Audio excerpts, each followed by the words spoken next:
L'odeur de poudre, d'huile et de cuir de la sellerie était devenue le seul univers d'Harrison Cole.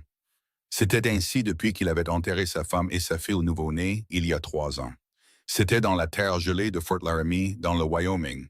Il avait 28 ans, mais les rides autour de ses yeux étaient celles d'un homme 2 fois plus âgé. Personne en ville ne se souvenait de la dernière fois qu'on l'avait vu sourire. L'hiver de 1878 s'était abattu sur le territoire du Wyoming avec une violence inouïe. Il avait transformé les rues défoncées en rivières de boue gelée. La plupart des gens étaient contraints de se blottir près de leurs poêles. Harrison travaillait de l'aube jusqu'à bien après la tombée de la nuit. Ses mains calleuses fabriquaient des selles et des harnachements avec une précision quasi obsessionnelle. Le travail occupait son esprit, tenait les souvenirs à distance. Il l'empêchait de penser à la maison vide qui l'attendait chaque soir. Son jeune frère Samuel avait tenté de le ramener à la vie d'innombrables fois. Il l'invitait à des dîners et à des bals. Mais Harrison refusait toujours d'un bref hochement de tête et retournait à son cuir et à ses outils. Le télégramme arriva un mardi matin, alors que la température avait chuté si bas que le souffle se cristallisait à la sortie de la bouche. Le Marshal Tom Hriss fit éruption dans la boutique d'Harrison. Il amena avec lui une rafale d'air glacial et une expression de pure stupéfaction. « Harrison, nous avons un problème », annonça Tom en tapant des pieds sur le plancher pour enlever la neige. « Cette épouse par correspondance que votre frère a fait venir vient d'arriver par la diligence du matin. » Harrison leva les yeux de la selle qu'il était en train de coudre, ses yeux sombres se plissant d'incompréhension. « Mon frère n'a fait venir aucune épouse par correspondance. Samuel ne cherche même pas à se marier. » Tom s'éclaircit la gorge et sortit un papier plié de la poche de son manteau. « Eh bien, d'après cette lettre qu'elle transporte, quelqu'un utilisant votre nom et votre adresse l'a très certainement fait.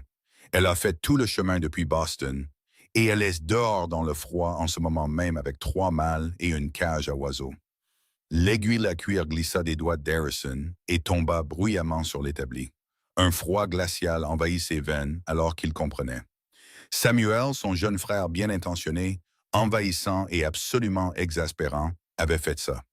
Depuis des mois, Samuel lui répétait que Harrison devait aller de l'avant, qu'il devait revivre, qu'il devait ouvrir son cœur.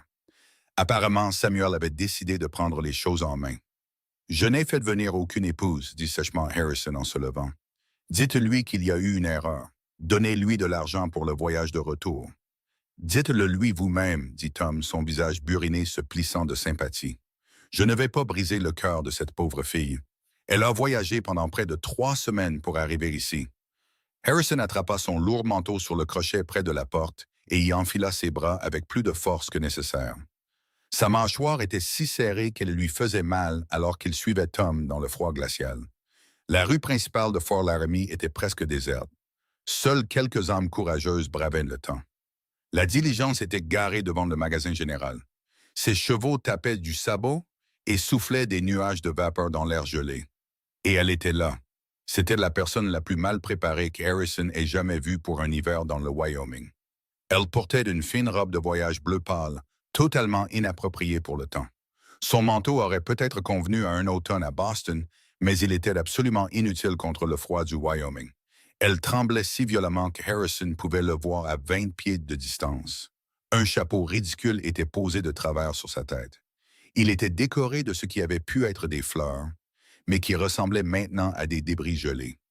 À ses pieds se trouvaient 3 grandes malles et, inexplicablement, une cage à oiseaux recouverte d'un tissu. Alors qu'Harrison approchait, elle se tourna vers lui et il put voir son visage clairement pour la première fois. Elle était jeune, probablement autour de 23 ou 24 ans. Elle avait des traits délicats et de grands yeux qui semblaient bien trop pleins d'espoir pour quelqu'un sur le point de voir son monde s'effondrer. Ses lèvres étaient bleues par le froid et ses dents claquaient si fort qu'il pouvait les entendre s'entrechoquer. « Êtes-vous Monsieur Harrison Cole ?» demanda-t-elle, sa voix tremblant à la fois de froid et de nervosité. Elle tenta ce qui devait être un pas gracieux vers lui, mais ses jupes gelées s'emmêlèrent dans ses jambes. Elle trébucha et tomba directement dans un abreuvoir qui avait complètement gelé pendant la nuit. Le choc la projeta de tout son long sur l'abreuvoir couvert de glace, avec un cri de surprise. Son chapeau s'envola, libérant une cascade de cheveux sombres de leurs épingles. La cage à oiseaux se renversa, et dessous le tissu s'échappèrent une série de cris indignés. Une de ses malles s'ouvrit, déversant des sous-vêtements féminins sur le sol gelé. Elle gisait là, bras et jambes écartés sur l'abreuvoir de glace. Ses jupes étaient remontées, révélant des bottes robustes et plusieurs couches de jupons. Elle avait l'air absolument mortifiée. Pendant un instant, Harrison ne put que la fixer. Puis, quelque chose se produisit qu'il n'avait pas ressenti depuis 3 longues années. Cela commença par une pression dans sa poitrine, remonta dans sa gorge, et avant qu'il ne puisse l'arrêter, un rire éclata de ses lèvres. Pas un petit gloussement ou un reniflement poli, mais un rire franc et puissant qui sembla le surprendre autant que tout le monde dans la rue. La femme sur l'abreuvoir de glace devint encore plus rouge, si c'était possible, vu le froid qu'elle avait. « Ce n'est pas ainsi que j'imaginais notre première rencontre », dit-elle avec autant de dignité qu'une personne étalée sur un abreuvoir gelé pouvait en rassembler. Harrison redevint rapidement sérieux, se souvenant de la situation, mais son visage lui semblait encore étrange à cause de cette expression inhabituelle. Il s'avança et lui tendit la main pour l'aider à se relever. « Mademoiselle, il y a eu une terrible erreur. » Elle saisit sa main avec ses propres doigts gelés et le laissa la redresser. Elle était plus petite qu'il ne l'avait pensé, le sommet de sa tête atteignant à peine son épaule.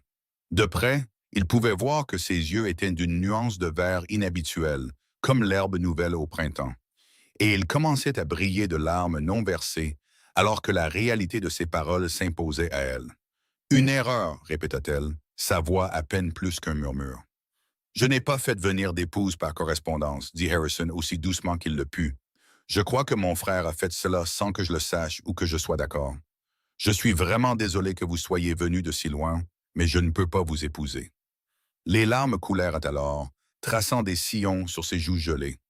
Elle retira sa main de la sienne et enroula ses bras autour d'elle. « Je vois. Bien sûr, j'aurais dû savoir que c'était trop beau pour être vrai. Les lettres étaient si gentilles, si attentionnées. Je suppose que j'ai été stupide de croire que quelqu'un voulait vraiment de moi. » Quelque chose se tordit dans la poitrine d'Harrison à ces mots, mais il l'ignora. « Je paierai votre voyage de retour à Boston. La prochaine diligence vers l'Est part dans 3 jours, une fois que cette vague de froid se sera calmée. Je ne peux pas retourner à Boston, dit-elle doucement, en se penchant pour ramasser des sous-vêtements éparpillés avec des mains tremblantes. Il n'y a plus rien pour moi là-bas. » Tom s'avança, son instinct de Marshall luttant clairement avec son sens de la compassion. « Mademoiselle, peut-être devriez-vous expliquer votre situation. Quel est votre nom? » « Daisy Jennings, dit-elle en fourrant des culottes bordées de dentelle dans la malle sans aucun souci de pliage. J'étais gouvernante à Boston jusqu'à ce que mon employeur décide que j'étais une trop grande tentation pour son mari. Peu importe que l'homme ne pouvait pas garder ses mains pour lui et que je ne l'ai jamais encouragé le moins du monde. Elle m'a renvoyé sans recommandation et a répandu des rumeurs qui m'ont empêché de trouver un autre poste. J'ai utilisé mes dernières économies pour venir ici. Il me reste exactement 7,32 $, pas de famille et aucune perspective. Elle dit tout cela d'un ton neutre, tout en continuant à fourrer des objets dans sa malle. Mais Harrison pouvait voir la façon dont ses mains tremblaient et il soupçonnait que ce n'était pas entièrement dû au froid. L'oiseau dans la cage criait toujours avec indignation, ajoutant une touche surréaliste à toute la scène. « Et l'oiseau ?» se surprit à demander Harrison, bien que ce ne soit guère la question la plus importante. « C'est Pénélope, dit Daisy comme si cela expliquait tout. C'est un perroquet. Elle appartenait à ma mère. C'est tout ce qui me reste de ma famille. »« Malédiction !» cria l'oiseau de sous sa couverture, faisant sursauter Daisy. « Elle a appris un vocabulaire malheureux auprès des marins sur le bateau, dit Daisy en s'excusant. Je travaille à la corriger. » Harrison passa une main sur son visage, sentant un mal de tête poindre derrière ses yeux. C'était la faute de Samuel. Tout ça. Son frère avait créé ce désastre. Et maintenant, cette pauvre femme était coincée dans le territoire du Wyoming en plein hiver, sans argent, sans perspective, et avec un perroquet qui jurait. « Vous ne pouvez pas rester dehors dans ce froid, dit Tom, toujours pratique. Vous allez mourir de froid. Harrison, votre maison a de la place. »« Absolument pas, dit immédiatement Harrison. Ce serait complètement inapproprié. »« Alors que suggérez-vous, insista Tom. La pension de famille est pleine de géomètres des chemins de fer. Votre frère a cette chambre supplémentaire au-dessus de son salon de barbier. » Samuel, Harrison cracha le nom comme une malédiction. C'est la dernière personne qui devrait être impliquée dans cette situation, vu que c'est lui qui l'a créée. Daisy avait réussi à refaire sa malle et tentait de la soulever, bien qu'elle n'en ait manifestement pas la force. Son visage était si pâle maintenant que Harrison craignait qu'elle ne s'évanouisse. Il ne se souvenait pas de la dernière fois qu'il avait vu quelqu'un d'aussi mal préparé pour l'hiver du Wyoming. Elle allait mourir d'hypothermie si quelqu'un n'intervenait pas. Et malgré sa colère face à la situation, il ne pouvait pas avoir cela sur la conscience. Très bien, s'entendit-il dire. Elle peut rester dans ma chambre d'amis jusqu'à ce qu'on trouve une solution. Mais c'est temporaire, mademoiselle Jennings. Juste jusqu'à ce que la diligence reparte et que vous puissiez aller dans un endroit plus convenable. Daisy cessa de se débattre avec la malle et leva les yeux vers lui avec ses immenses yeux verts. Je comprends. Merci, Monsieur Cole. Je promets que je ne causerai aucun problème. Au moment même où elle disait cela, Remala, elle fit un pas en arrière et heurta la cage à oiseaux, l'envoyant glisser sur le sol glacé. Le tissu s'envola, révélant un perroquet vert indigné à la tête rouge vif. Il se mit immédiatement à hurler tous les jurons de son vocabulaire considérable à plein poumon. Plusieurs passants s'arrêtèrent pour regarder, et Harrison pouvait déjà imaginer les ragots qui circuleraient dans Fort Laramie à la nuit tombée. Il rassembla les malles de Daisy avec une aisance qui témoignait d'années de travail physique et fit un signe de tête vers le bout de la rue. « Ma maison est par là. Pouvez-vous vous occuper de l'oiseau? »« Oui, bien sûr. » Daisy ramassa la cage, murmurant des excuses à Pénélope, et se dépêcha de le suivre aussi vite que ses jupes gelées le lui permettaient. La maison d'Harrison se trouvait à la lisière de la ville. C'était une solide bâtisse de 2 étages qu'il avait construite de ses propres mains durant la première année de son mariage. Il avait ajouté chaque détail avec soin, pensant à la famille que Margaret et lui élèveraient là, à la vie qu'il construirait. Maintenant, elle se dressait comme un monument à tout ce qu'il avait perdu, et il y passait le moins de temps possible. Il ouvrit la porte d'entrée d'un coup de pied et déposa les malles dans l'entrée. La maison était froide, car il se donnait rarement la peine d'entretenir plus qu'un petit feu, et son souffle formait un nuage dans l'air. Daisy le suivit à l'intérieur, tremblant toujours violemment, et posa la cage de Pénélope sur une petite table. « Je vais allumer un feu, » dit Harrison, se dirigeant déjà vers la cheminée de la pièce principale. « Il y a des couvertures dans le coffre à l'étage. La chambre d'amis est la deuxième porte à droite. »« Monsieur Cole, » commença Daisy, mais il la coupa. « Nous pourrons parler après que vous vous soyez réchauffé. Vous êtes à moitié gelé. Enlevez ces vêtements mouillés et enveloppez-vous dans quelque chose de chaud. » Elle hocha la tête et monta prudemment les escaliers, laissant de petites flaques d'eau de ses jupes gelées sur son passage. Harrison se concentra sur l'allumage du feu, ravivant les flammes avec une efficacité experte. Une fois que la chaleur commença à rayonner de la cheminée, il alla à la cuisine et mit de l'eau à bouillir pour le thé. Les tâches domestiques lui semblaient étranges après si longtemps. Il mangeait habituellement des repas froids et buvait du café, ne s'embêtant pas avec quoi que ce soit de plus élaboré. Il fallut bien 20 minutes avant que Daisy ne réapparaisse, enveloppée dans ce qui ressemblait à 3 couvertures, ses cheveux sombres pendant librement sur ses épaules pour sécher. Son visage avait repris des couleurs, bien que ses yeux soient encore rougis. Elle avait clairement pleuré à l'étage. « Asseyez-vous près du feu, » dit Harrison, en désignant l'une des chaises qu'il utilisait rarement. « J'ai fait du thé. Vous n'aviez pas à faire ça, » dit-elle doucement. Mais elle prit la chaise offerte avec gratitude et accepta la tasse fumante qu'il lui tendit. Elle enroula ses doigts autour, absorbant la chaleur. Harrison prit l'autre chaise en maintenant une distance respectueuse. Maintenant que la crise immédiate était passée, une gêne s'installa entre eux comme une lourde couverture. Il n'avait pas été seul dans une pièce avec une femme depuis la mort de Margaret. Il n'avait pas voulu l'être. « Je suis vraiment désolé pour la confusion, » dit finalement Daisy. « Les lettres que j'ai reçues étaient ainsi détaillées.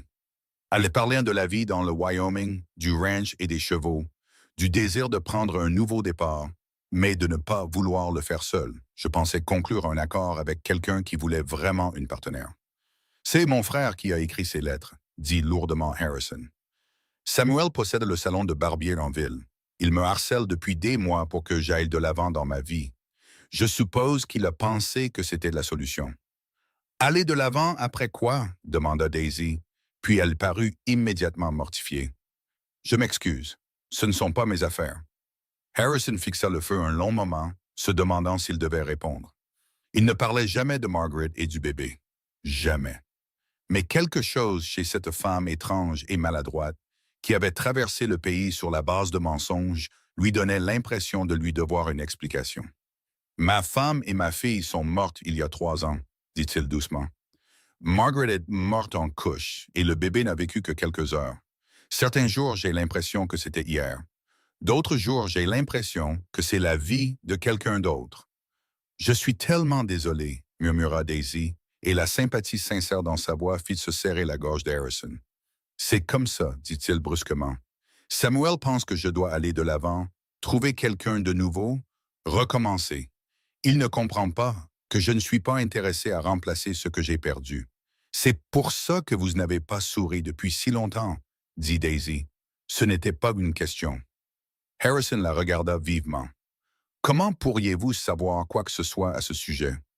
Elle eut la grâce de paraître embarrassée. Quand vous avez ri tout à l'heure après ma chute, le marshal avait l'air d'avoir vu un fantôme. Et plusieurs personnes dans la rue se sont arrêtées et ont regardé fixement. Il semblait clair que vous voir rire était inhabituel. Je n'ai pas eu beaucoup de raisons de rire, dit Harrison. Je l'imagine. Daisy prit une gorgée de son thé puis ajouta doucement. Bien que je suppose qu'il soit assez ironique que mon humiliation complète ait été ce qui vous a fait rompre votre série. Je vous assure que tomber dans des abreuvoirs gelés n'est pas une habitude chez moi. Tomber sur d'autres choses peut-être, mais pas habituellement des abreuvoirs. Malgré lui, Harrison sentit ses lèvres tressaillir. Vous admettez donc être maladroite. Oh, terriblement, dit Daisy avec un faible sourire. Ma mère disait que je pouvais trébucher sur ma propre ombre. J'ai renversé 3 vases et une horloge de grand-père dans la maison de mon dernier employeur. Bien que, pour ma défense, l'horloge de grand-père était déjà instable.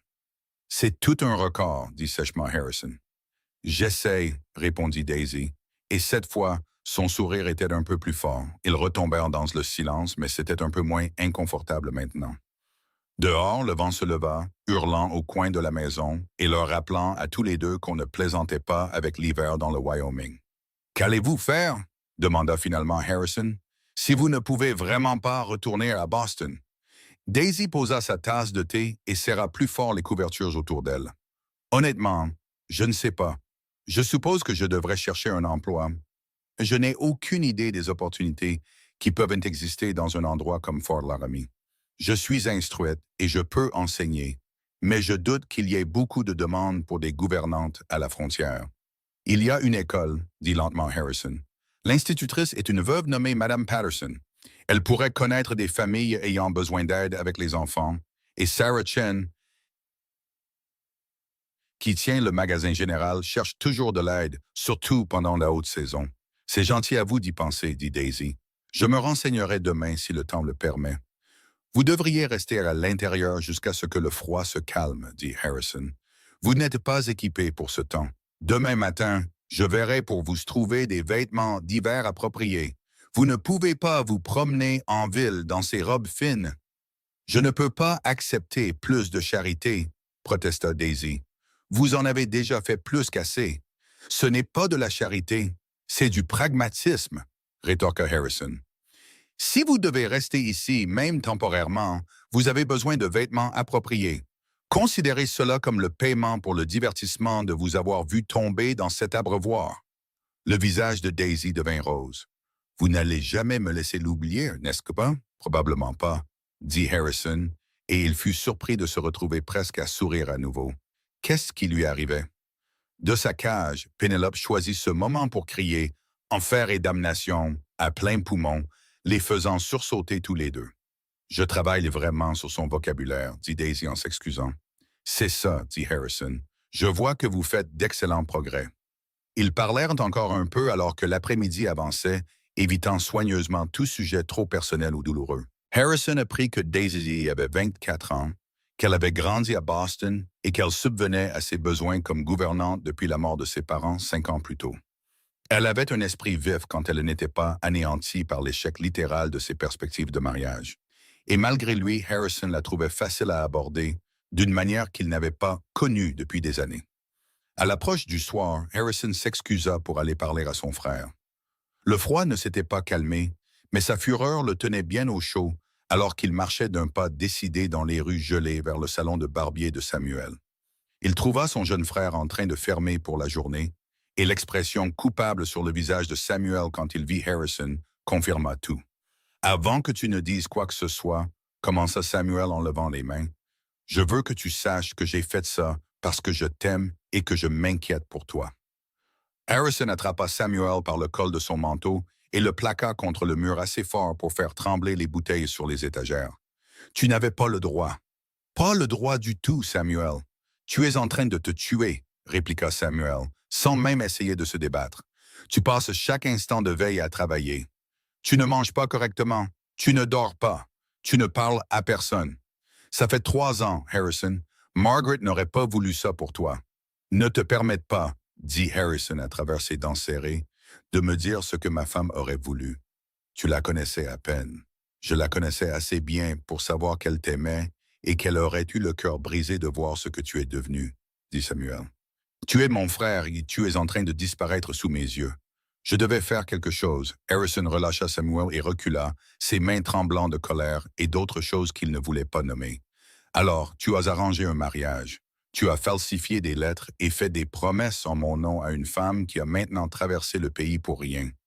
J'espérais que peut-être, une fois qu'elle serait arrivée, une fois que tu l'aurais rencontrée, tu verrais que la vie pouvait encore réserver quelque chose de bon, dit Samuel doucement. Je sais que c'était mal.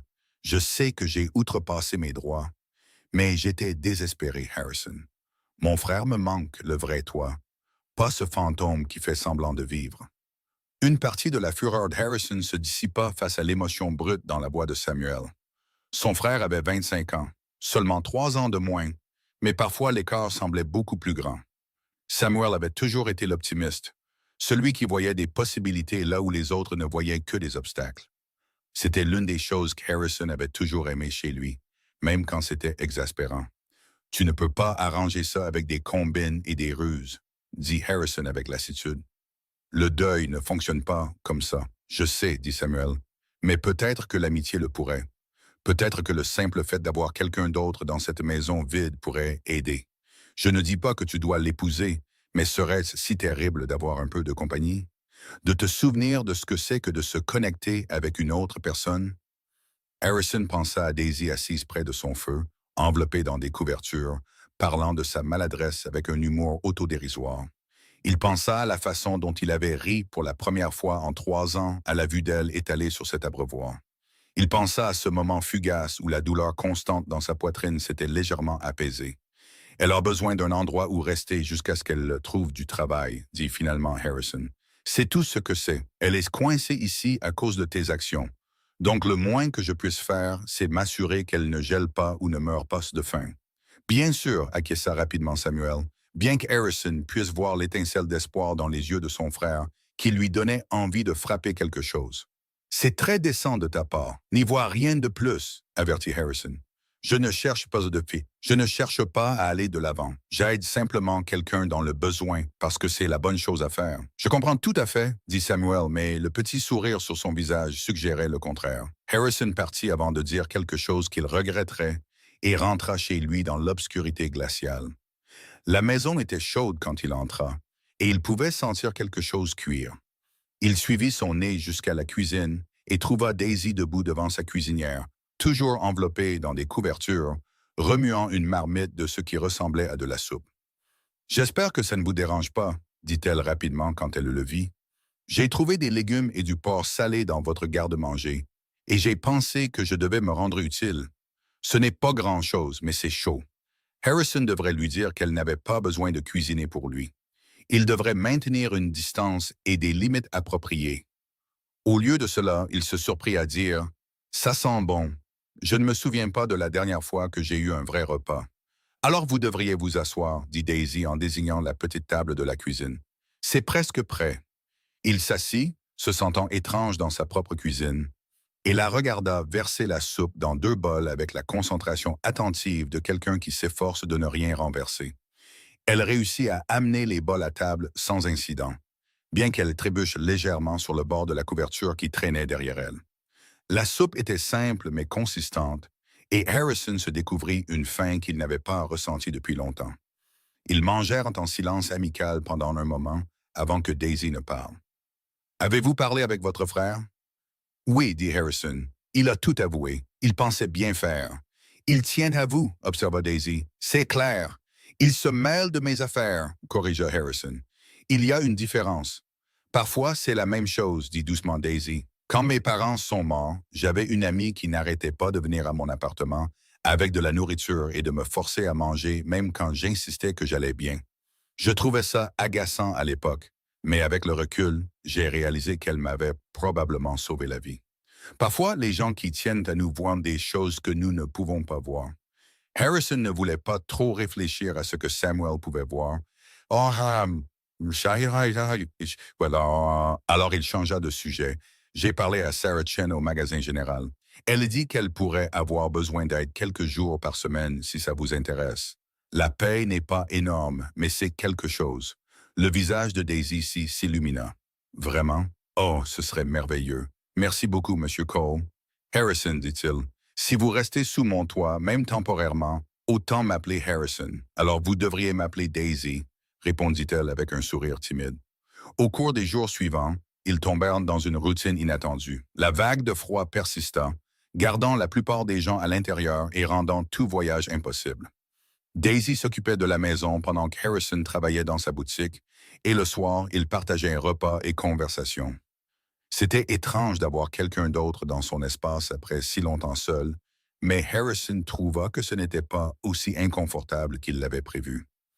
Daisy était remarquablement facile à vivre malgré sa tendance à renverser les choses. Elle trébuchait dans les escaliers au moins une fois par jour, laissait tomber la vaisselle avec une fréquence alarmante et réussissait d'une manière ou d'une autre à s'emmêler dans les rideaux en essayant simplement de regarder par la fenêtre.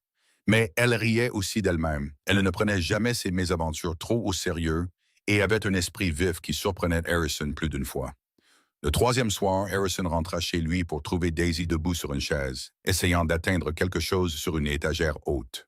Avant même qu'il ne puisse crier un avertissement, la chaise vacilla et elle perdit l'équilibre avec un cri de surprise. Harrison se précipita et la rattrapa avant qu'elle ne touche le sol, ses bras se refermant autour de sa taille alors qu'elle tombait en arrière dans sa poitrine. Pendant un instant, ils restèrent tous les deux immobiles. Harrison pouvait sentir la chaleur de son corps à travers les couches de vêtements, pouvait sentir le léger parfum de lavande dans ses cheveux. Elle était douce et vivante dans ses bras d'une manière qui lui serra le cœur douloureusement. Il y avait si longtemps qu'il n'avait pas tenu une autre personne, qu'il n'avait pas ressenti ce genre de connexion physique. Daisy leva les yeux vers lui, ses yeux verts grands et surpris, et il pouvait voir le pouls battre rapidement dans sa gorge. Ses lèvres étaient légèrement entr'ouvertes, et pendant un instant insensé, Harrison se demanda ce que ce serait de l'embrasser. Puis la réalité le rattrapa, et il la posa délicatement sur ses pieds, reculant rapidement.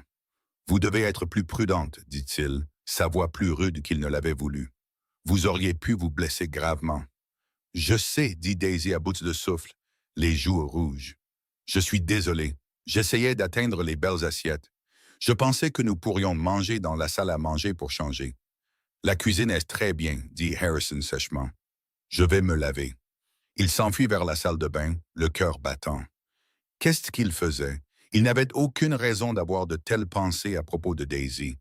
Elle était ici temporairement, juste jusqu'à ce qu'elle se remette sur pied. Elle n'était pas Margaret. Elle ne pourrait jamais être Margaret. Et il n'avait même pas le droit d'envisager la possibilité de quoi que ce soit de plus.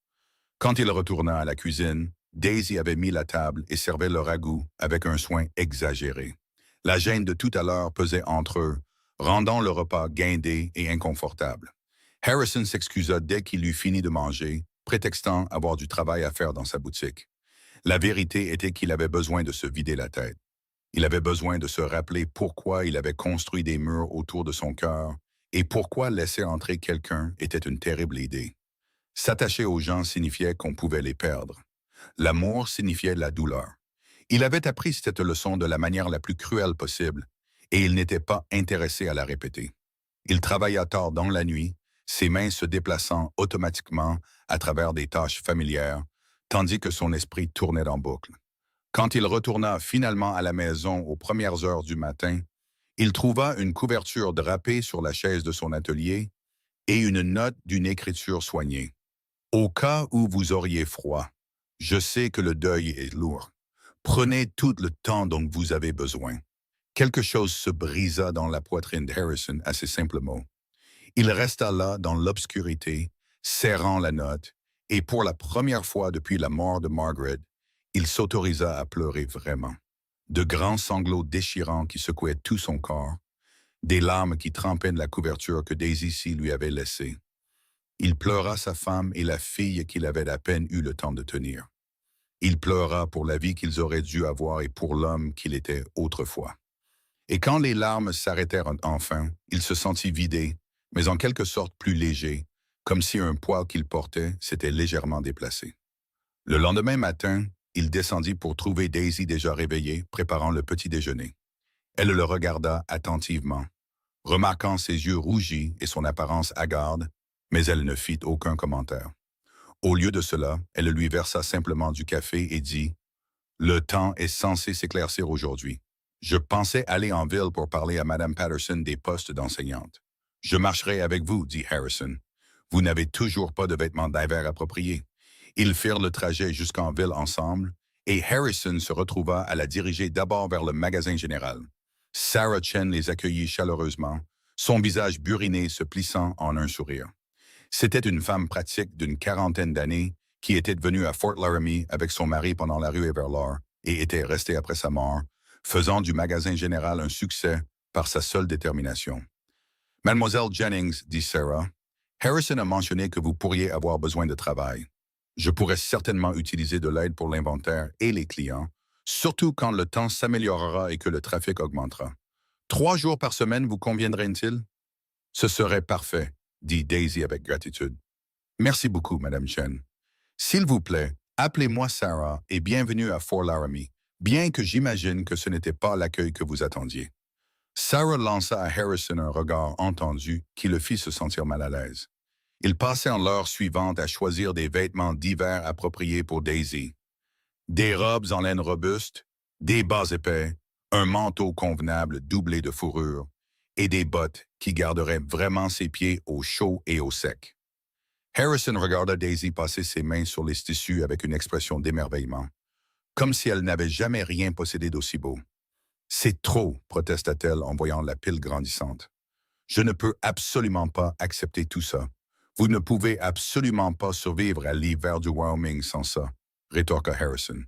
Considérez cela comme une partie de votre compensation pour avoir à supporter la tromperie de mon frère. De là, ils allèrent à l'école où Mme Patterson, une veuve sévère mais gentille d'une 50aine d'années, interrogea Daisy sur son expérience d'enseignante. Au moment où ils partirent, Daisy avait accepté d'aider les plus jeunes élèves 3 après-midi par semaine, ce qui lui donnait un revenu suffisant pour commencer à économiser de l'argent. Alors qu'ils retournaient vers la maison de Harrison, Daisy était pratiquement rayonnante d'excitation. « Je n'arrive pas à y croire. J'ai du travail, du vrai travail. Je peux commencer à subvenir à mes besoins. » « Vous aviez peur de ne pas pouvoir, observa Harrison. « J'étais terrifié, admit Daisy. Quand j'ai réalisé qu'il y avait eu une erreur, que vous ne m'aviez pas vraiment fait venir, j'ai cru que ma vie était finie.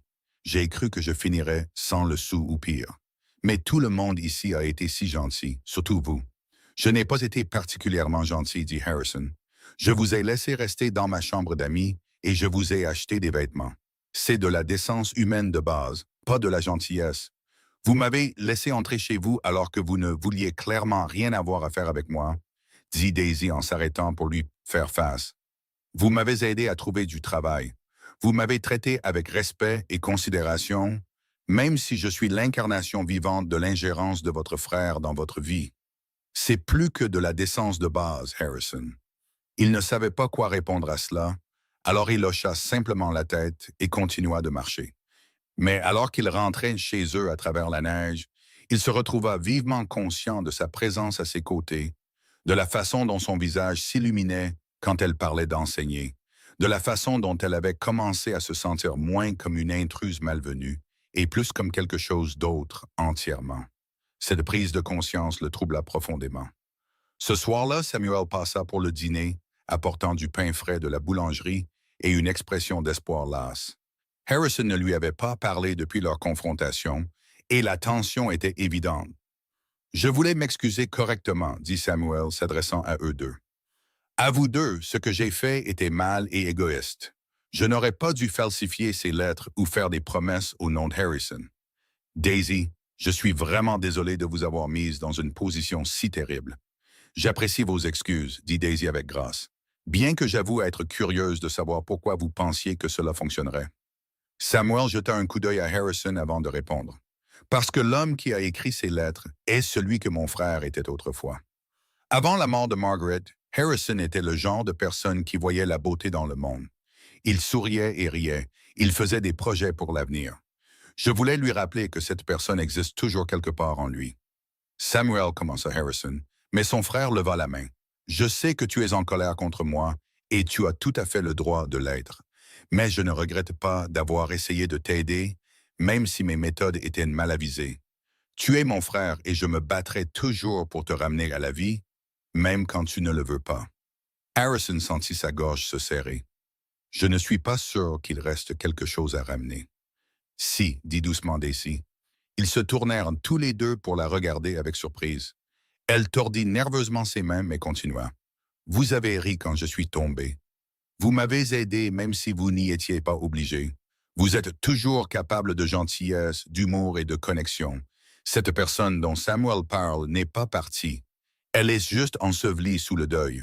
Ce n'est pas si simple, dit Harrison brusquement.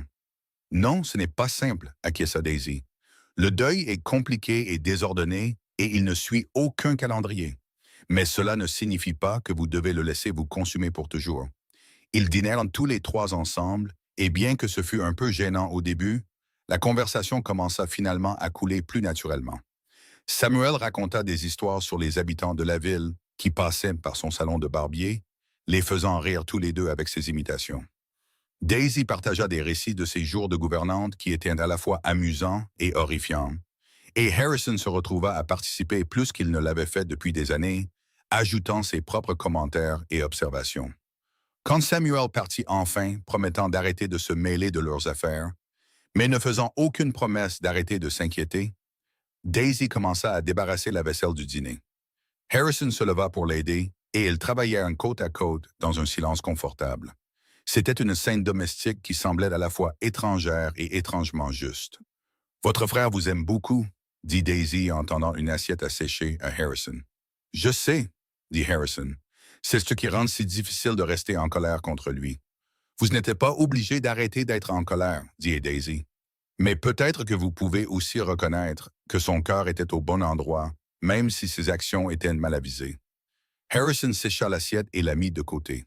« Quand êtes-vous devenu si sage? »« Je ne suis pas sage, » dit Daisy avec un sourire autodérisoire.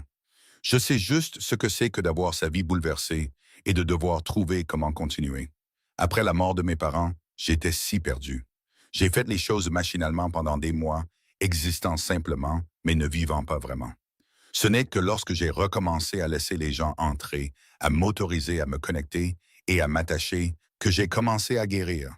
Et si vous les perdez aussi, demanda doucement Harrison, et si vous ouvrez à nouveau votre cœur et qu'on vous l'arrache? Daisy se tourna pour lui faire face complètement, son expression sérieuse. Alors au moins, vous aurez eu quelque chose de beau, même si c'était bref. N'est-il pas préférable d'avoir aimé que de ne jamais aimer par peur de perdre? Je ne sais pas, admit Harrison.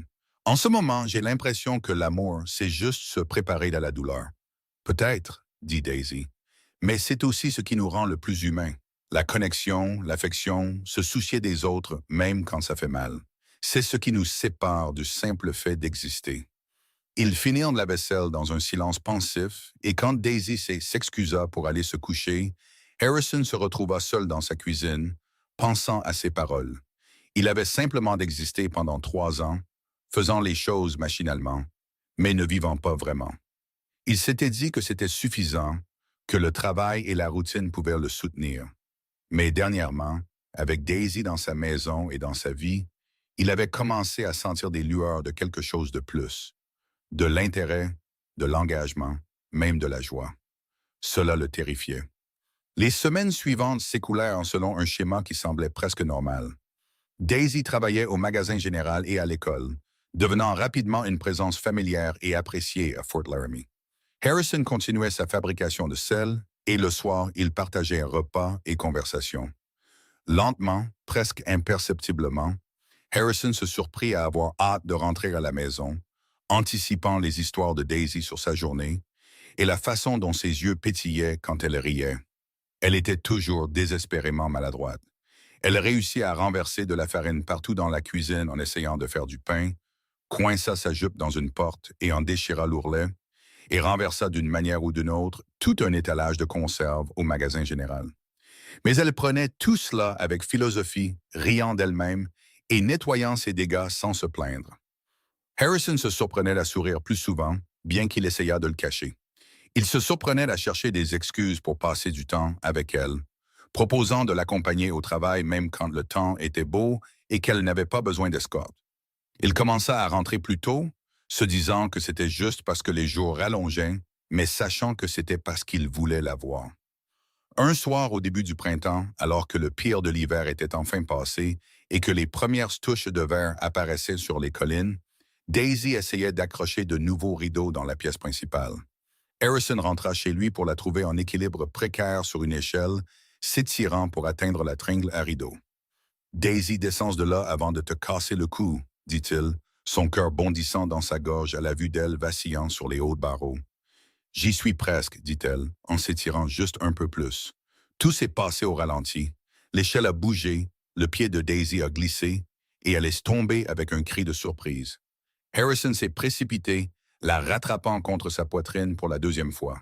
Mais cette fois, l'élan les a emportés tous les deux en arrière et ils ont dégringolé sur le canapé ensemble, Daisy atterrissant sur lui dans un enchevêtrement de jupes et de membres. Pendant un instant, ils sont restés là, respirant fort. Le visage de Daisy était à quelques centimètres de celui d'Harrison, ses cheveux se détachant de leurs épingles pour tomber autour d'eux comme un rideau. Il pouvait sentir chaque courbe de son corps pressée contre le sien, pouvait voir les paillettes d'or dans ses yeux verts, pouvait compter chaque tache de rousseur éparpillée sur son nez. « Je suis tellement désolé, » murmura Daisy. Mais elle ne bougea pas. « Tu dois vraiment arrêter de tomber des choses, » dit Harrison, mais sa voix sortit rauque. « Je sais, » dit Daisy. « C'est une terrible habitude. » Ils se regardèrent, et Harrison sentit quelque chose de fondamental changer dans sa poitrine. Ce n'était pas seulement de la tolérance ou de l'amitié. C'était du désir. C'était une envie. C'était le sentiment terrifiant et exaltant de son cœur qui s'ouvrait à nouveau après avoir été fermé si longtemps. « Daisy, » dit-il doucement, et c'était à la fois une question et une affirmation. Elle a dû entendre tout ce qu'il ne disait pas dans ce seul mot, car ses yeux s'écarquillèrent. « Harrison. » Ce qu'elle allait dire fut interrompu par un cri strident de Pénélope, qui choisit ce moment pour hurler « Sacré nom de Dieu » à plein poumon. Le charme se rompit et Daisy se dégagea d'Harrison, le visage rouge vif. « Je devrais finir ces rideaux, » dit-elle rapidement, sans le regarder dans les yeux. Peut-être en utilisant un tabouret cette fois au lieu de l'échelle. « C'est ça, » dit Harrison, en s'asseyant et en essayant de calmer son cœur qui s'emballait. Ce serait probablement plus sûr. Ils ne parlèrent pas de ce qui avait failli se passer, mais la conscience de ce moment flottait entre eux comme de la fumée. Harrison se surprit à ne pas pouvoir s'arrêter de penser au poids d'elle dans ses bras, à la douceur de son corps, à la façon dont elle l'avait regardé avec les lèvres entr'ouvertes et les yeux sombres de quelque chose qu'il avait peur de nommer. Cette nuit-là, seul dans son lit, Harrison admit enfin ce qui grandissait dans lui depuis des semaines. Il avait des sentiments pour Daisy, des sentiments réels, sincères, terrifiants, qui allaient bien au-delà de la gratitude ou de l'amitié. Elle le faisait rire, elle le faisait réfléchir, elle lui donnait envie d'être meilleur que la coquille vide qu'il était devenu. Mais cette admission amena une vague écrasante de culpabilité. Comment pouvait-il ressentir cela pour quelqu'un d'autre, alors que Margaret avait été l'amour de sa vie? Comment pouvait-il même envisager d'aller de l'avant, alors que sa femme et sa fille étaient à peine enterrées depuis 3 ans?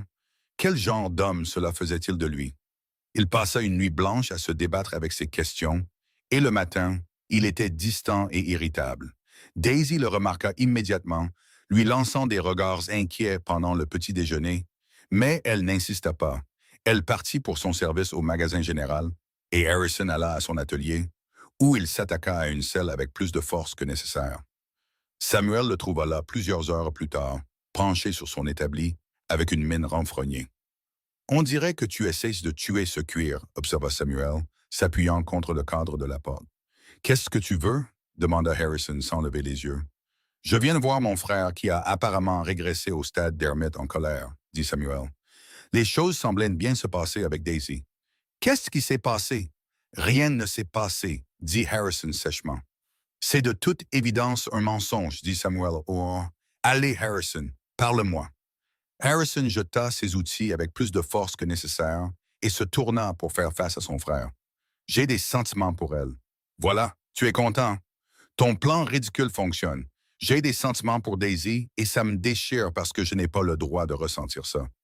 Margaret n'est partie que depuis 3 ans. Samuel traversa l'atelier et posa une main sur l'épaule d'Harrison. Il n'y a pas de calendrier pour le deuil, mais il n'y a pas non plus de règle qui dit que tu dois être seul pour toujours. Margaret t'aimait. Elle voudrait que tu sois heureux. Tu ne la connaissais même pas si bien que ça, dit Harrison brusquement. Tu passais à peine du temps avec nous après notre mariage. Je la connaissais assez bien, dit fermement Samuel, et je savais à quel point elle t'aimait. Le genre d'amour que vous partagez ne meurt pas, Harrison. Il ne s'efface pas et ne se remplace pas. Mais ça ne veut pas dire que ton cœur ne peut pas faire de la place pour quelqu'un de nouveau. L'amour n'est pas une ressource limitée. Harrison voulait argumenter, mais les mots restèrent coincés dans sa gorge. Au fond de lui, il savait que Samuel avait raison. Margaret avait été généreuse, gentille et pleine de vie, et elle n'aurait jamais voulu qu'il passe le reste de ses jours seul et misérable. J'ai peur, admit doucement Harrison. Et si je perds Daisy aussi? Et si je me laisse aimer et que quelque chose arrive? J'ai à peine survécu à la perte de Margaret et du bébé. Je ne peux pas revivre ça. Tu n'auras peut-être pas à le faire, dit Samuel, mais tu ne peux pas vivre ta vie en ayant peur de ce qui pourrait arriver. Ce n'est pas vivre, Harrison. C'est juste attendre de mourir. Les mots frappèrent Harrison comme un coup physique parce qu'ils étaient vrais. Pendant 3 ans, il avait fait exactement ça, attendre de mourir, faire les choses machinalement, mais ne pas vraiment vivre. Daisy avait ramené de la couleur dans son monde gris, lui avait rappelé ce que c'était que d'être vraiment vivant. Allait-il vraiment jeter ça par peur? Et si elle ne ressent pas la même chose? Demanda Harrison. Samuel se mit à rire. Tu es sérieux, là, Harrison? Cette femme te regarde comme si tu avais décroché la lune. Elle s'illumine chaque fois que tu entres dans une pièce. La moitié de la ville parie sur le moment où vous allez enfin admettre que vous êtes amoureux l'un de l'autre. Nous ne le sommes pas, commença Harrison. Mais Samuel le coupa. Si, absolument. Et la seule question est de savoir si tu es assez courageux pour faire quelque chose à ce sujet. Harrison renvoya son frère avec beaucoup de choses à méditer. Il passa le reste de la journée à travailler, mais son esprit n'était pas au cuir et à la couture. Il était aux yeux verts et à l'humour autodérisoire, et à la façon dont Daisy fredonnait en cuisinant. Il pensait à la façon dont sa maison avait cessé de ressembler à un tombeau pour redevenir un foyer. Il pensait à la possibilité d'un avenir qui incluait plus que le simple travail et la solitude. Quand il rentra enfin chez lui ce soir-là, il trouva Daisy dans la cuisine, remuant quelque chose sur la cuisinière. Elle leva les yeux quand il entra, et son expression était réservée d'une manière inhabituelle. « J'ai fait du ragoût, dit-elle prudemment. J'espère que ça va. »« Daisy, il faut qu'on parle, dit Harrison. Son visage se décomposa, et elle posa la cuillère avec des mains tremblantes. « Je comprends. Tu veux que je parte? J'ai économisé assez d'argent maintenant pour pouvoir probablement me payer une chambre à la pension si... » « Non, interrompit Harrison, traversant la cuisine en 3 longues enjambées. Ce n'est pas du tout ce que je veux. Elle leva les yeux vers lui, des yeux confus et pleins d'espoir. « Alors quoi? » Harrison prit une profonde inspiration, rassemblant son courage. C'était la chose la plus effrayante qu'il ait faite depuis qu'il avait regardé le cercueil de Margaret descendre dans la terre. Mais c'était aussi nécessaire. J'ai été mort à l'intérieur pendant 3 ans. Je pensais que c'était tout ce que je méritais, tout ce dont j'étais capable. Mais ensuite, tu es tombé de cet abreuvoir et tu m'as fait rire, et quelque chose s'est fissuré dans ma poitrine. Les yeux de Daisy s'écarquillèrent, mais elle ne parla pas, attendant simplement qu'il continue. Tu es maladroite et chaotique, et tu as un perroquet qui jure comme un marin, continua Harrison, un sourire se dessinant sur ses lèvres malgré sa nervosité. Tu renverses des choses, tu trébuches sur des surfaces pleines et tu brûles le dîner au moins une fois par semaine. Et d'une manière ou d'une autre, malgré tout ça, ou peut-être à cause de ça, tu as ramené la joie dans ma vie. Tu m'as rappelé ce que c'est que d'être vivant. Harrison, murmura Daisy, les yeux brillants de larmes. Je sais que tu n'es pas venue ici pour tomber amoureuse d'un homme brisé, dit Harrison. Je sais que ce n'est pas ce pourquoi tu as signé. Mais la vérité, Daisy, c'est que je suis en train de tomber amoureux de toi. Peut-être que je le suis déjà, et je suis terrifié parce que la dernière fois que j'ai aimé quelqu'un, je l'ai perdu. Mais je suis plus terrifié de passer le reste de ma vie seule alors que je pourrais la passer avec toi. Une larme coula sur la joue de Daisy, mais elle souriait. Tu n'es pas brisé, Harrison. Tu es en train de guérir. Et je ne suis pas venue ici pour tomber amoureuse, mais je l'ai faite quand même. Comment aurais-je pu ne pas le faire? Tu es gentil et fort, et tellement plus courageux que tu ne le penses. Tu as tout perdu, et tu es toujours là, te battant toujours pour trouver des raisons de vivre. Ce n'est pas être brisé, c'est incroyablement courageux. Harrison tendait la main et essuya doucement sa larme avec son pouce. Alors, qu'est-ce qu'on fait maintenant? Je pense que tu m'embrasses, dit Daisy avec un rire larmoyant. Ça semble être la prochaine étape logique. Harrison prit son visage en coupe dans ses mains, s'émerveillant de la façon dont elle s'y adaptait parfaitement, et abaissa lentement sa bouche vers la sienne. Le baiser fut doux au début, hésitant, chacun apprenant la forme et le goût de l'autre. Mais ensuite, Daisy émit un petit son de besoin et se pressa plus près, ses mains agrippant sa chemise. Et le baiser s'approfondit en quelque chose qui fit tourner la tête d'Harrison. Quand ils se séparèrent enfin, tous deux essoufflés, Harrison posa son front contre celui de Daisy et sourit. Un vrai, sincère, grand sourire qui ressemblait à un retour à la maison. « Je t'aime, dit-il, parce que maintenant qu'il l'avait admis une fois, il voulait le dire encore et encore. « Je t'aime aussi, répondit Daisy, même si tu es grincheux, que tu travailles trop et que tu n'as pas souri depuis des années. »« Je souris maintenant, fit remarquer Harrison. »« Oui, tu souris, dit Daisy, son propre sourire radieux. Et c'est la plus belle chose que j'ai jamais vue. » Ils s'embrassèrent à nouveau, plus lentement cette fois, savourant le moment. Quand ils se séparèrent enfin, Daisy haleta et montra la cuisinière. Le ragoût. Harrison se tourna pour voir de la fumée s'élever de la marmite. Dans leur distraction, ils avaient laissé le dîner brûler complètement. Ils se mirent tous les deux à rire, et Harrison ne se souvenait pas de la dernière fois qu'une chose aussi simple lui avait apporté une joie aussi pure. « Je suppose que nous mangeons à l'hôtel ce soir, dit-il. C'est probablement mieux ainsi, acquiesça Daisy.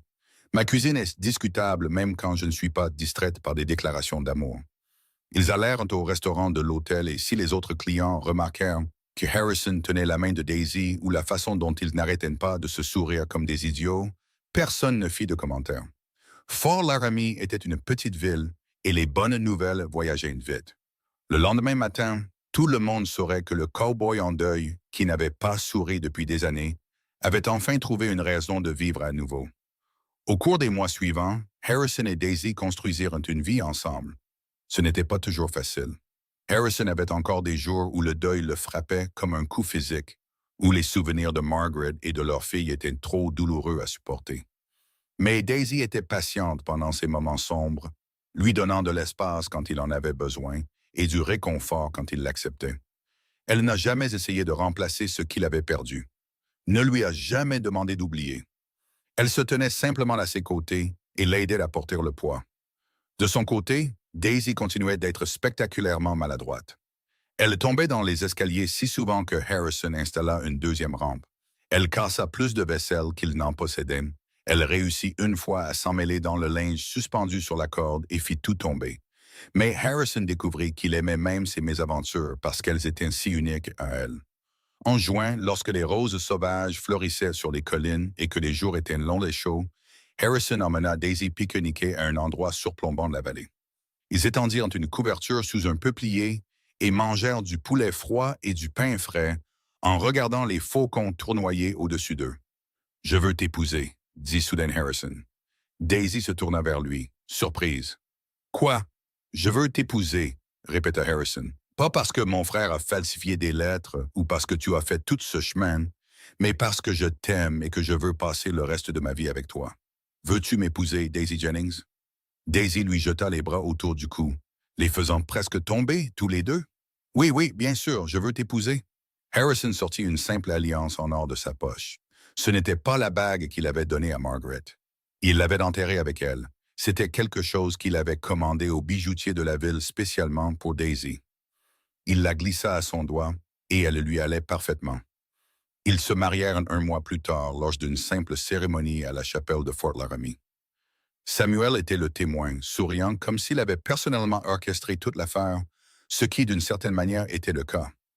Sarah Chen et Madame Patterson étaient assises au premier rang avec plusieurs autres habitants de la ville qui étaient devenus des amis. Même Pénélope était présente, bien qu'elle soit restée heureusement silencieuse pendant les vœux. Harrison avait pensé qu'il se sentirait coupable le jour de son mariage, que le souvenir de Margaret le hanterait. Mais au lieu de cela, alors qu'il regardait Daisy remonter l'allée vers lui dans une simple robe blanche avec des fleurs sauvages dans les cheveux, il ne ressentit que de la joie et de la gratitude. Il aimerait toujours Margaret et la vie qu'ils avaient brièvement partagée. Mais il était prêt à construire une nouvelle vie avec Daisy, une vie qui honorait son passé tout en embrassant son avenir. Leur première année de mariage fut pleine d'ajustements, de compromis et de moments de pur bonheur. Harrison apprit à Daisy à monter à cheval, bien qu'elle soit tombée au moins une douzaine de fois avant de prendre le coup. Daisy apprit à Harrison à danser, ce qu'il prétendait détester, mais appréciait secrètement. Ils travaillèrent en temps ensemble pour développer son entreprise de sel, Daisy s'occupant de la comptabilité et de la correspondance, tandis qu'Harrison se concentrait sur l'artisanat. La maison qui était restée vide et froide si longtemps se remplit de chaleur, de vie et de rire. Harrison se surprit à avoir vraiment hâte de rentrer chaque jour, sachant que Daisy s'y l'attendrait. Ils dînaient ensemble tous les soirs, partageant des histoires sur leur journée et faisant des projets pour l'avenir. Ils parlaient de tout et de rien, à l'aise en compagnie l'un de l'autre d'une manière qui semblait à la fois nouvelle et intemporelle. Au printemps de 1880, Daisy annonça à Harrison qu'elle attendait un bébé. Sa première réaction fut une terreur pure. Les souvenirs de la perte de Margaret pendant l'accouchement refirent en surface. Et pendant plusieurs jours, il fut presque paralysé par la peur. Mais Daisy fut patiente avec lui, le laissant surmonter sa panique tout en l'assurant qu'elle était en bonne santé et forte et que cette fois serait différente. Harrison se lança dans la préparation de l'arrivée du bébé avec une intensité qui frisait l'obsession. Il construisit un berceau qui était probablement surconçu au point d'être indestructible. Il s'assura qu'ils avaient accès à la meilleure sage-femme du territoire. Il laissait à peine Daisy soulever quoi que ce soit de plus lourd qu'une tasse de thé, à son grand amusement et à son exaspération occasionnelle. « Je suis enceinte, pas en verre », lui dit-elle plus d'une fois. Mais elle ne s'opposa jamais sérieusement à sa sollicitude excessive.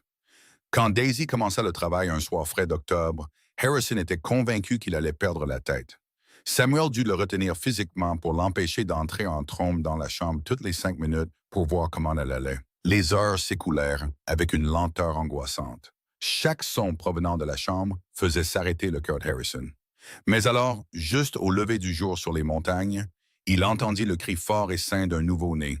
La sage-femme sortit quelques minutes plus tard avec un sourire sur son visage. « Vous avez un fils, Monsieur Cole, et votre femme se porte très bien. » Les genoux d'Harrison faillirent flancher de soulagement. Samuel dut le soutenir alors qu'il se dirigeait vers la chambre où Daisy était adossée aux oreillers, l'air épuisé, mais radieux. Dans ses bras se trouvait un petit paquet enveloppé dans des couvertures douces. « Viens rencontrer ton fils, » dit doucement Daisy. Harrison s'approcha sur des jambes tremblantes et regarda le bébé pour la première fois. Il était parfait, minuscule, le visage rouge et absolument parfait.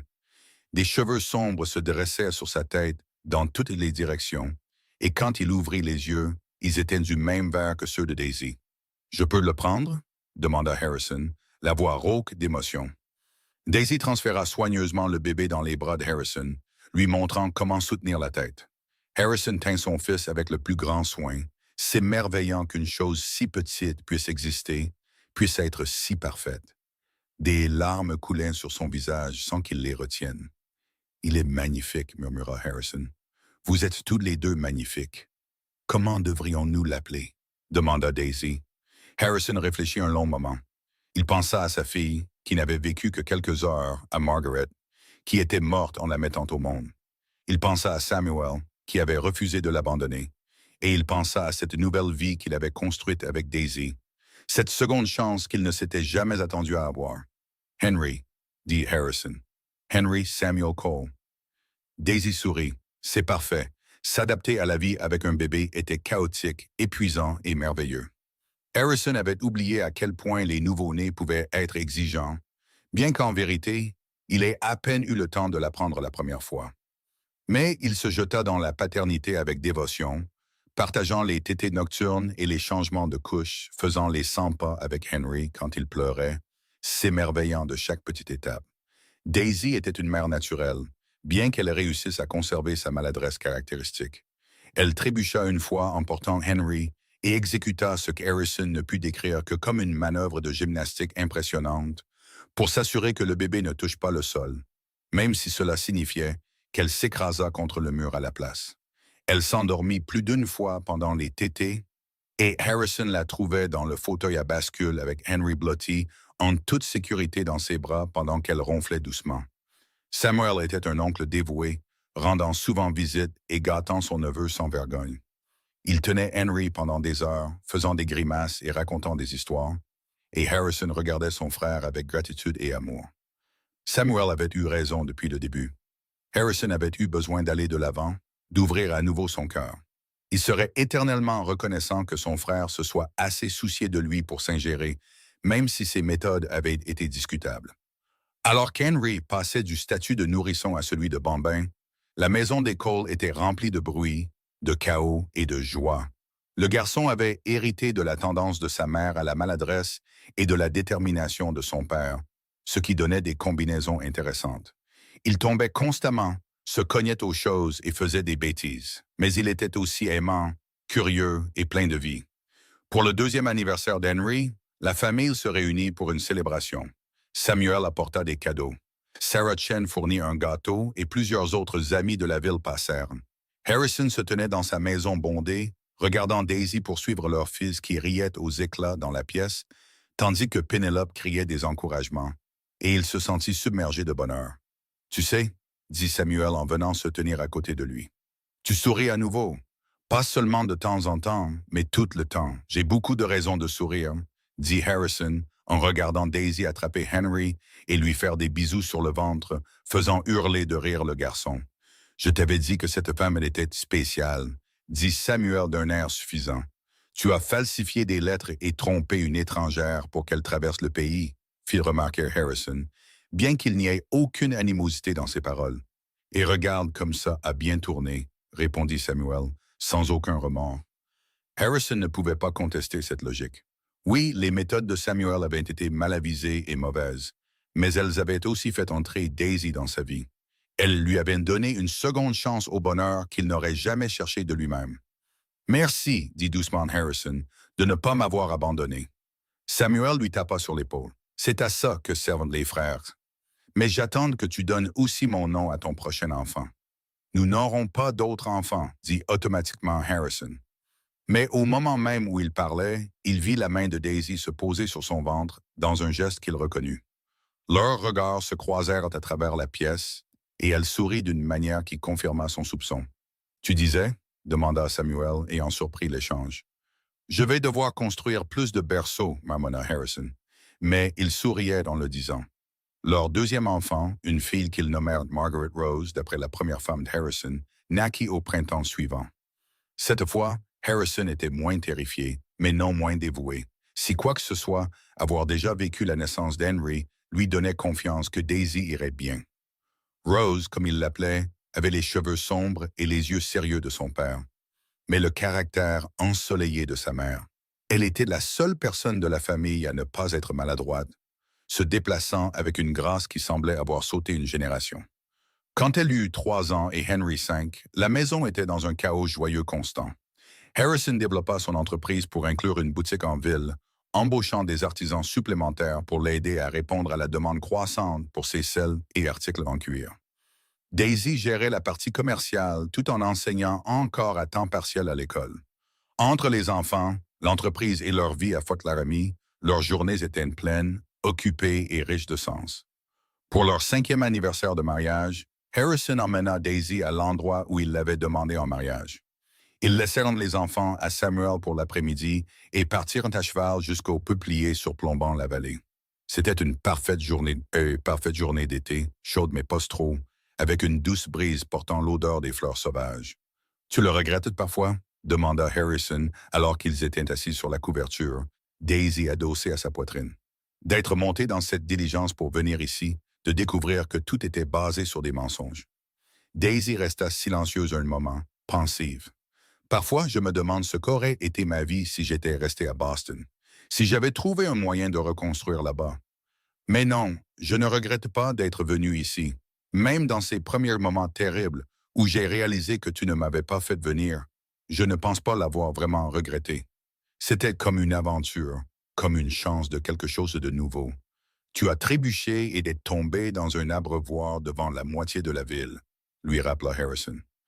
Oui, eh bien, j'ai fait une forte impression, dit Daisy en riant, et je t'ai fait rire. Rien que ça valait tout le voyage. Harrison resserra ses bras autour d'elle, déposant un baiser sur le sommet de sa tête. J'étais si perdu. Je ne réalisais même pas à quel point j'étais perdu jusqu'à ce que tu arrives et que tu commences à trébucher sur tout ce qui se trouvait en vue. Je t'ai donné un but, le taquina décisi, m'assurer que je ne me tue pas. Tu m'as donné plus que ça, dit Harrison sérieusement. Tu m'as donné une raison de vivre à nouveau. Tu m'as montré que mon cœur était capable de plus que de simple deuil. Tu m'as appris à être heureux à nouveau. Daisy se tourna dans ses bras pour pouvoir lui faire face. Tu as fait la même chose pour moi. J'étais si seul à Boston. Je n'avais pas de famille, pas de vrais amis, juste des employeurs qui me voyaient comme une servante. Venir ici, construire une vie avec toi, avoir nos enfants, ça s'est été tout ce que je n'ai jamais su que je voulais. Ils s'embrassèrent, un baiser lent et doux, avec le soleil d'été chaud sur leur visage et toute la vallée s'étendant en dessous d'eux. C'était un moment parfait, le genre de moment que Harrison chérissait parce qu'il savait à quel point ils étaient rares et précieux. Au fil des ans, la famille Cole continua de grandir et de prospérer. Harrison et Daisy ajoutèrent un 3e enfant à leur famille, un autre fils qu'ils nommèrent Thomas, et leur maison ne fut jamais silencieuse. Les enfants grandirent entourés d'amour et de rire, apprenant l'éthique de travail de leur père et la résilience de leur mère. Henry montra une aptitude précoce pour le travail du cuir et passa des heures dans l'atelier d'Harrison à apprendre le métier. Rose était brillante avec les chiffres et les livres, lisant déjà à un niveau bien au-delà de son âge. Et Thomas, le bébé, était intrépide et aventureux, donnant constamment des crises cardiaques à ses parents avec ses facéties. Samuel ne se maria jamais, prétendant qu'il était trop occupé à être le meilleur oncle du territoire du Wyoming. Il était une présence constante dans leur vie, apprenant des tours aux enfants et leur racontant des histoires, et conspirant occasionnellement avec eux pour faire des farces à leurs parents. Harrison faisait semblant d'être agacé, mais était secrètement ravi que ses enfants aient un oncle si dévoué. L'entreprise continua de prospérer, les selles d'Harrison acquérant une réputation dans tout le territoire pour leur qualité et leur savoir-faire. Il forma plusieurs apprentis au fil des ans, transmettant ses compétences à la génération suivante. Les compétences organisationnelles et le sens des affaires de Daisy les aidèrent à se développer d'une manière que Harrison n'aurait jamais pu gérer seul. Fort Laramie elle-même grandit et changea autour d'eux. La présence militaire qui avait donné son nom à la ville diminua progressivement à mesure que la frontière se stabilisait. Le chemin de fer amena plus de gens et de commerces, transformant l'avant-poste frontalier rude en une véritable ville avec des églises, des écoles et même un vrai théâtre. À travers tout cela, Harrison et Daisy restèrent des piliers de la communauté, respectés et aimés pour leur gentillesse et leur générosité. Harrison n'oublia jamais Margaret et sa première fille. Il visitait leur tombe régulièrement, apportant des fleurs et leur parlant de sa vie, d'Henry, de Rose et de Thomas, de Daisy et du bonheur qu'elle lui avait apporté. Il ne se sentait plus coupable d'aller de l'avant. Au lieu de cela, il se sentait reconnaissant d'avoir eu la chance d'aimer profondément 2 fois dans une vie, quelque chose que tout le monde n'a pas la chance de vivre. Pour leur 10e anniversaire de mariage, Harrison surprit Daisy en s'arrangeant pour que Samuel garde les enfants pendant 1 semaine entière. Ils firent un voyage à Cheyenne, séjournant dans un hôtel et visitant les sites comme les touristes qu'ils étaient. C'était étrange d'être loin des enfants, de leur routine, mais aussi merveilleux d'avoir du temps juste pour eux deux. Le dernier soir, alors qu'ils étaient assis au restaurant de l'hôtel pour le dîner, Daisy tendait la main à travers la table et prit celle d'Harrison. « Tu te souviens de ma première arrivée ?» demanda-t-elle. « Quand je suis tombé dans cet abreuvoir et que tu as ri. Je me souviens avoir pensé que tu étais la personne la plus mal préparée que j'ai jamais vue pour un hiver dans le Wyoming, dit Harrison avec un sourire, et me demandais comment tu avais survécu au voyage. Je me souviens avoir pensé que tu avais les yeux les plus tristes que j'ai jamais vus, dit Daisy, et espérer que je pourrais peut-être aider d'une manière ou d'une autre, même si tu ne voulais clairement pas de moi là-bas. Je ne voulais personne là-bas, admet Harrison. Je m'étais convaincu que j'étais mieux seul, que je méritais d'être misérable pour le reste de ma vie parce que j'avais survécu alors que Margaret et le bébé non. Et maintenant, demanda Daisy. Harrison leva sa main à ses lèvres et lui baisa doucement les doigts. Maintenant, je sais que bien vivre, aimer pleinement et trouver la joie n'est pas une trahison de ce que j'ai perdu. C'est l'honorer. Margaret aimait la vie. Elle aurait détesté me voir gâcher la mienne dans le deuil. Tu m'as aidé à comprendre ça. Nous nous sommes aidés mutuellement, dit Daisy. J'étais aussi perdu que toi, juste d'une manière différente. Nous nous sommes trouvés au moment parfait. Même si mon idiot de frère a dû te piéger pour que tu viennes, ajouta Harrison. Même dans ce cas, acquiesça Daisy en riant. Bien que je ne laisserai jamais Samuel oublier que j'ai traversé tout le pays pour épouser un homme qui ne m'avait pas vraiment fait venir. Il ne me laissera jamais oublier que son plan insensé a réellement fonctionné, rétorqua Harrison. Ils rirent ensemble, à l'aise dans la vie qu'ils avaient construite et l'amour qu'ils partageaient. Le voyage n'avait été ni simple ni facile pour aucun d'eux. Ils avaient tous deux connu la perte, la douleur et l'incertitude. Mais ils s'étaient trouvés dans le chaos. Deux personnes brisées qui étaient en quelque sorte devenues entières ensemble. Quand ils retournèrent à Fort Laramie, leurs enfants les assaillirent à la porte, parlant tous en même temps de ce qu'ils avaient fait pendant l'absence de leurs parents. Samuel avait l'air épuisé, mais heureux, admettant que garder 3 enfants énergiques pendant une semaine lui avait donné une nouvelle appréciation de ce qu'Harrison et Daisy s'y géraient chaque jour. La vie reprit son rythme familier. Les enfants grandirent, devenant plus indépendants, mais non moins aimés. Henry eut 15 ans et commença sérieusement à parler de reprendre la sellerie un jour. Rose, à 13 ans, annonça son intention de devenir enseignante comme sa mère. Et Thomas, à 11 ans, changeait d'avis sur sa future carrière environ une fois par semaine, oscillant entre vouloir être tout, d'un shérif à un ingénieur des chemins de fer. Harrison et Daisy vieillirent aussi. Leurs cheveux sombres se parsemèrent de fils d'argent. Leurs visages gagnèrent des rides qui venaient d'années de rire et d'amour. Mais ils restèrent dévoués l'un à l'autre, se volant encore des baisers dans la cuisine quand ils pensaient que les enfants ne regardaient pas, se tenant encore la main lors de leurs promenades du soir, trouvant encore de la joie dans le simple fait d'être ensemble. Un soir, alors que les enfants étaient occupés à leurs propres activités et que la maison était relativement calme, Harrison trouva Daisy debout à la fenêtre, regardant le coucher de soleil. Il s'approcha derrière elle et enroula ses bras autour de sa taille, posant son menton sur son épaule. « À quoi penses-tu » demanda-t-il. « À quel point ma vie aurait pu être différente » dit Daisy en s'adossant à lui. « Si je n'avais pas répondu à cette annonce, si je n'étais pas monté dans cette diligence, si tu m'avais renvoyé immédiatement au lieu de me laisser rester. Souhaites-tu que les choses aient été différentes » demanda Harrison, bien qu'il connaisse déjà la réponse. « Pas un seul instant » dit fermement Daisy. Même avec toute la peur et l'incertitude du début, même en tombant dans cet abreuvoir devant tout le monde, même en découvrant que l'homme que je pensais vouloir m'épouser ne m'avait pas vraiment fait venir, je ne changerai rien.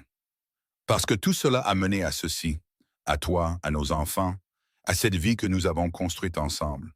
Harrison la tourna dans ses bras pour pouvoir voir son visage. Même après toutes ces années, elle pouvait encore lui couper le souffle. « Je t'aime, Daisy Cole. Tu m'as fait rire à nouveau quand je pensais avoir oublié comment faire. Tu as ramené de la couleur dans mon monde quand tout était gris. Tu m'as donné un avenir quand tout ce que j'avais était un passé douloureux. Je t'aime aussi, dit Daisy, levant la main pour prendre son visage en coupe. Tu m'as donné un foyer quand j'étais perdu. Tu m'as montré ce qu'est un vrai partenariat.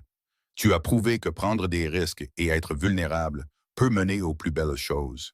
Ils s'embrassèrent, entourés de la vie qu'ils avaient créée ensemble. La maison remplie d'amour, de rire et du son occasionnel de quelque chose qui se casse, car même après toutes ces années, Daisy pouvait encore réussir à renverser des choses. Cette nuit-là, alors qu'Harrison était couché avec Daisy blottie contre lui, il pensa au voyage qui les avait amenés ici.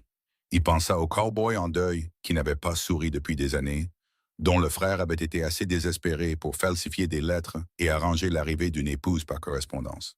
Il pensa à la femme maladroite de Boston, qui était tombée d'un abreuvoir et avait en quelque sorte brisé les murs autour de son cœur.